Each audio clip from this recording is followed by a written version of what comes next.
सृष्टि उत्पत्ति क्रम। 1. चेतन तत्व निष्क्रिय, कूटस्थ नित्य, आत्मा तथा परमात्मा।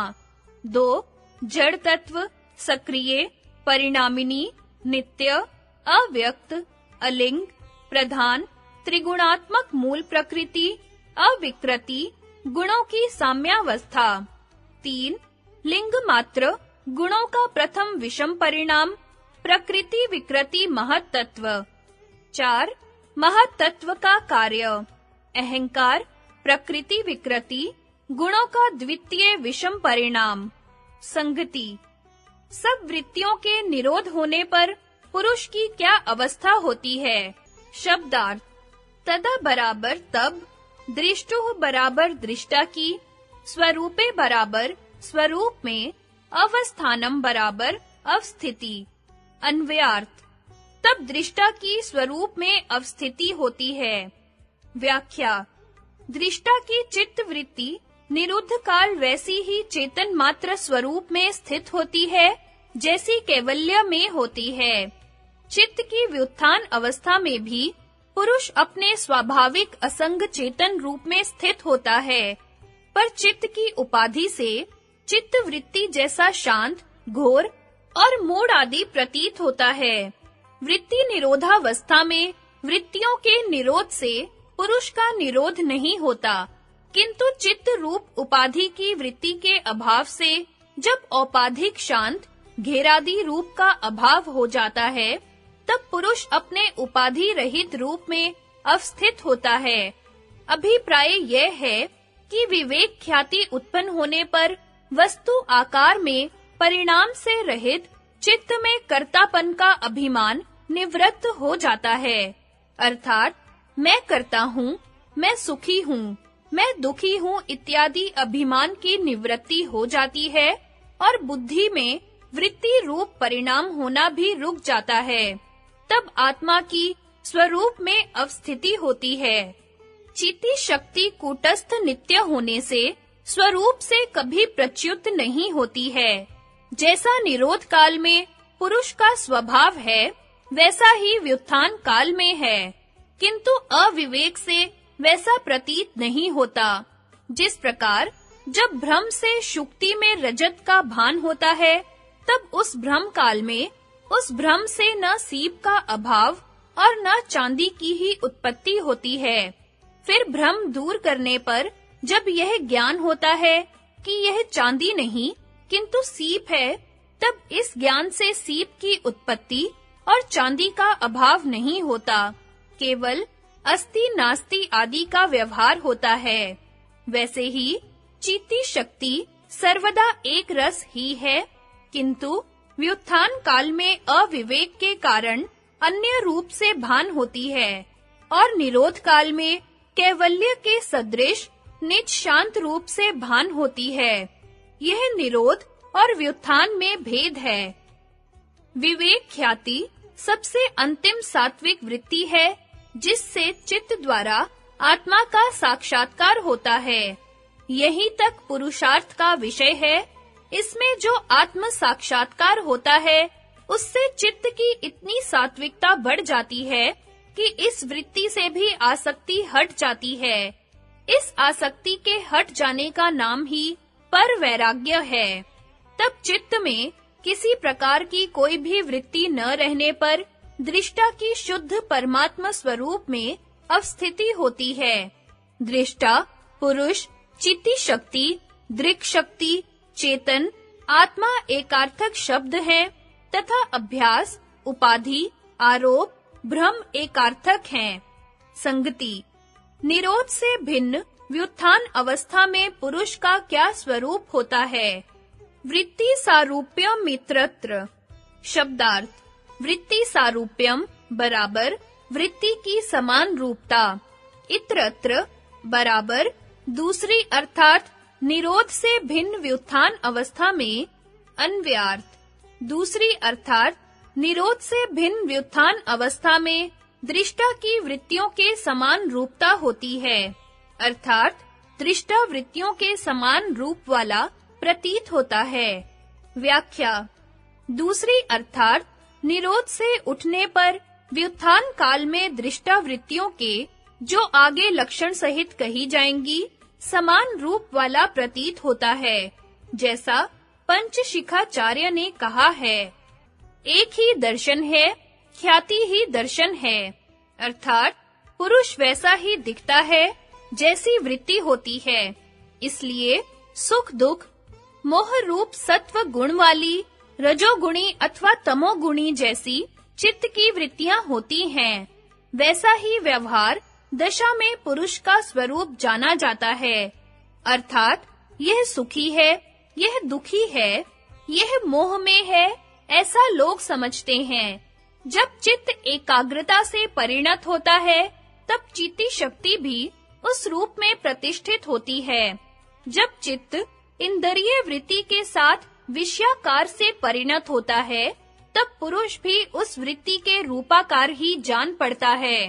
अर्थात यद्यपि परमार्थतः पुरुष असंग और निर्लेप है, तथापि अयस्कांत मणि के समान असंयुक्त रहते हुए भी केवल सन्निधि मात्र से उपकारणशील चित्त रूप दृश्य का दृश्यत्व रूप से पुरुष के साथ भोग अपवर्ग संपादनार्थ अनादि स्वस्वामी भाव संबंध है। इसलिए शांत, घोर, मूढ़ाकार वृत्ति विशिष्ट चित्त की सन्निधि से पुरुष अपने को चित्त से भिन्न न जानकर मैं शांत हूँ, मैं दुखी हूँ, मैं मूढ़ हूँ इत्यादि इस प्रकार अपने में चित्त के धर्मों का आरोप कर लेता है। इसी बात को बृहदारण्यक उपनिषद में निम्न शब्दों में दर्शाया है। वह आत्मा बुद्धि के समान होकर, अर्थात बुद्धि के साथ तादात्म्याध्यास को प्राप्त होकर मानो ध्यान करता है, मानो चलता है, अथवा मलिन दर्पण में प्रतिबिंबित मुख में मलिनता का आरोप करके अविवेकी जन मेरा मुख मलिन है इस प्रकार शोक करता है। वैसे ही पुरुष भी चित्त के उपाधि धर्मों का अपने में आरोप करके मैं सुखी हूँ, मैं दुखी हूँ इत्यादि इस प्रकार भ्रम जाल में फंसकर शोकग्रस्त हो जाता है। यह वृत्ति सारूप्य पद का अर्थ है। यद्यपि पुरुष असंग है, तथापि उसकी चित्त के साथ योग्यता लक्षण सन्निधि है, अर्थात पुरुष में भोक्तृत्व शक्ति और दृष्टत्व शक्ति है और चित्त में दृश्यत्व शक्ति और भोग्यत्व शक्ति है। यही इन दोनों की परस्पर योग्यता है। इस योग्यता लक्षण सन्निधि से ही चित्त सुख दुख मोहाकार रूप परिणाम से भोग्य और दृश्य हुआ स्व कहा जाता है और पुरुष भोक्ता और दृष्टा हुआ स्वामी कहा जाता है।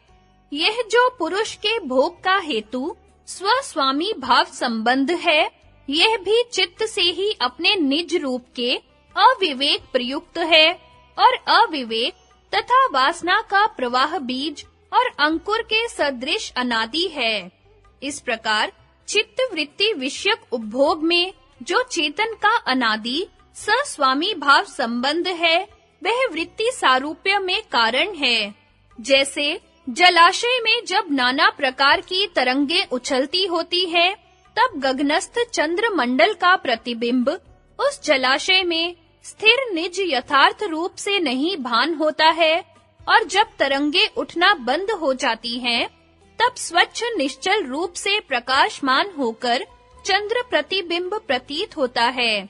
वैसे ही जब चित्त की वृत्तियां विषयाकार होने से चंचल रहती हैं, तब चेतन भी चंद्र मंडल की भांति चित्त में प्रतिबिंबित हुआ तदाकार होने से निज रूप में नहीं भासता है। जब चित्त वृत्तियां निरुद्ध हो जाती हैं, तब चंद्र मंडल के सदृश चेतन निज स्थिर रूप में स्थित हो जाता है। यह तीसरे और चौथे सूत्र का फलितार्थ है। संगति चित्त की वृत्तियां बहुत होने पर भी निरोध करने योग्य हैं। उनको अगले सूत्र में 5 श्रेणियों में विभक्त करके बतलाते हैं। वृत्तय बराबर वृत्तियां, पंचतय बराबर 5 प्रकार, क्लिष्टा बराबर क्लिष्ट, अक्लिष्टा बराबर अक्लिष्ट। अन्वयार्थ वृत्तियां 5 प्रकार की होती है। क्लिष्ट अर्थात राग द्वेष आदि कलेशों की हेतु और अक्लिष्ट अर्थात राग द्वेष आदि कलेशों की नाश करने वाली। व्याख्या: बाह्य पदार्थ असंख्य होने के कारण उनसे उत्पन्न होने वाली वृत्तियां भी असंख्य है। इन सब का सुगमता से ज्ञान हो सके, इसलिए उन सब निरोधव्य वृत्तियों को 5 श्रेणियों में विभक्त किया गया है, जिनके नाम अगले सूत्र में दिए जाएंगे। इन 5 प्रकार की वृत्तियों में से कोई क्लिष्ट रूप होती है और कोई अक्लिष्ट रूप। सत्व प्रधान वृत्तियां अक्लिष्ट रूप और तमस प्रधान वृत्तियां क्लिष्ट रूप हैं, अर्थात जिन वृत्तियों के हेतु अविद्या आदि 5 कलेश है, जो कर्माशय के समूह की उत्पत्ति की भूमियां हैं, वे क्लिष्ट कहलाती हैं। अर्थात अविद्या आदि मूलक जो कर्माशय के समूह का क्षेत्र रूप वृत्तियां होती हैं, वे क्लिष्ट वृत्तियां कहलाती हैं, और अविद्या आदि 5 कलेशों की नाशक और गुणाधिकार की विरोधी विवेक ख्याति रूप वृत्ति होती है, वह अक्लिष्ट कहलाती है। पहले अक्लिष्ट वृत्तियों को ग्रहण करके क्लिष्ट वृत्तियों का निरोध करना चाहिए। फिर पर वैराग्य से उस अक्लिष्ट वृत्ति का भी निरोध हो जाता है। यद्यपि क्लिष्ट वृत्तियों के संस्कार बहुत गहरे जमे हुए होते हैं, तथापि उनके छिद्रों में सत्शास्त्र और गुरुजनों के उपदेश से अभ्यास और वैराग्य रूप अक्लिष्ट वृत्तियां वर्तमान रहती हैं, अर्थात उनके द्वारा अक्लिष्ट वृत्तियां उत्पन्न हो सकती हैं। वृत्तियों का यह स्वभाव है कि वे अपने सदृश संस्कारों को उत्पन्न करती हैं। क्लिष्ट वृत्तियां क्लिष्ट संस्कारों को और अक्लिष्ट वृत्तियां अक्लिष्ट संस्कारों को। इस प्रकार छिपी हुई अक्लिष्ट वृत्तियां उत्पन्न होकर अक्लिष्ट संस्कारों को और अक्लिष्ट संस्कार अक्लिष्ट वृत्तियों को उत्पन्न करते हैं। यह चक्र यदि निरंतर चलता रहे तो क्लिष्ट वृत्तियों का निरोध हो जाता है, पर इनके संस्कार सूक्ष्म रूप से अक्लिष्ट वृत्तियों के छिद्रों में बने रहते हैं। उनका नाश निर्बीज समाधि के अभ्यास से होता है। उपर्युक्त विधि के अनुसार जब क्लिष्ट वृत्तियां सर्वथा दब जाती हैं, तब अक्लिष्ट वृत्तियों का भी निरोध पर वैराग्य से हो जाता है। इन सब वृत्तियों का निरोध असंप्रज्ञात योग है। संगति 5 वृत्तियों के नाम बतलाते हैं। शब्दार्थ: प्रमाण, विप्रय, विकल्प, निद्रा, स्मृति, ये 5 प्रकार की वृत्तियां हैं, जिनका लक्षण अगले सूत्र में बतलाएंगे। संगति प्रमाण वृत्ति के 3 भेद दिखलाते हैं।